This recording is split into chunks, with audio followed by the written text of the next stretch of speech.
Quelle est la portée véritable de la loi Macron? Trouver une analyse sereine, exhaustive de cette mosaïque juridique, initialement de 104 articles et maintenant de plus de 200 articles, relève de la mission presque impossible. Difficile donc de répondre à cette question tant les péripéties parlementaires, les emballements médiatiques ont créé un véritable écran de fumée.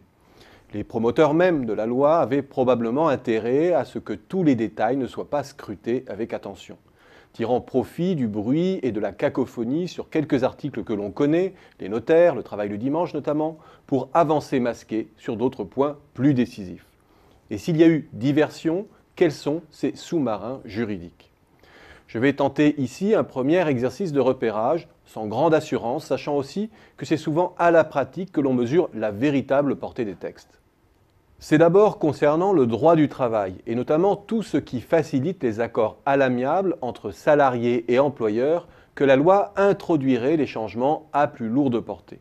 Elle créerait de la sorte d'importantes brèches en matière de protection de l'emploi et de possibilités de pratiques dérogatoires. La formulation actuelle de la loi remettrait même en cause pour certains l'essence du droit du travail, basée sur le fait que la relation de subordination du salarié ne lui permet pas de négocier d'égal à égal. Or, sur un champ de plus en plus vaste, l'employeur pourrait déroger à la loi et aux accords collectifs sur la base d'un accord volontaire du salarié. C'est vrai notamment dans le cadre d'un litige. Les prud'hommes seraient alors dessaisis. À tort ou à raison, c'est l'interprétation que fait notamment Gérard Filoche de la loi Macron. Dans cette direction, la loi réduit toujours plus l'incertitude juridique de l'employeur lorsqu'il y a litige en matière de licenciement. La loi introduit notamment un référentiel pour fixer le montant des indemnités.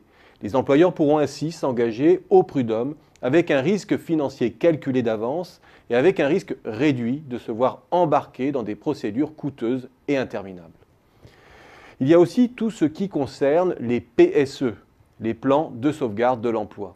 Rendus plus simples et moins onéreux pour les entreprises, leur homologation étant facilitée, poussant là encore un peu plus loin ce qui avait été obtenu par les employeurs lors de l'accord interprofessionnel de janvier 2013, avec un assouplissement des règles fixant l'ordre de licenciement des salariés, avec aussi des règles de reclassement et de formation moins contraignantes, avec, en cas de plan social, la prise en compte des moyens de l'entreprise et non plus de ceux du groupe pour obtenir le feu vert de l'administration. Lorsqu'on y regarde de près, l'addition de ces brèches pourrait bien changer de façon substantielle les contraintes et les risques juridictionnels pesant sur les entreprises. Sur le plan financier, là encore, des avancées radicales. J'en mentionnerai deux ici. 1. Tout ce qui favorise l'accès à l'épargne salariale pour les TPE et les petites PME de moins de 50 salariés, avec une baisse du forfait social dans les structures et même une exonération de ce forfait social pour les TPE et PME qui y recourraient pour la première fois. Sans parler du changement de régime fiscal applicable aux actions gratuites, ces dernières étant placées sous le régime des plus-values mobilières, dispositif destiné aux startups. 2. La possibilité laissée au gouvernement de légiférer par ordonnance pour permettre le financement des personnes morales par des bons de caisse et faciliter notamment les prêts interentreprises. Autrement dit, rien de moins que la remise en cause du monopole bancaire. Au final, la loi fourre-tout aura peut-être bien des retombées plus importantes que ne le soupçonnent la plupart des commentateurs. Mais seule la pratique et la jurisprudence nous en révéleront la portée véritable.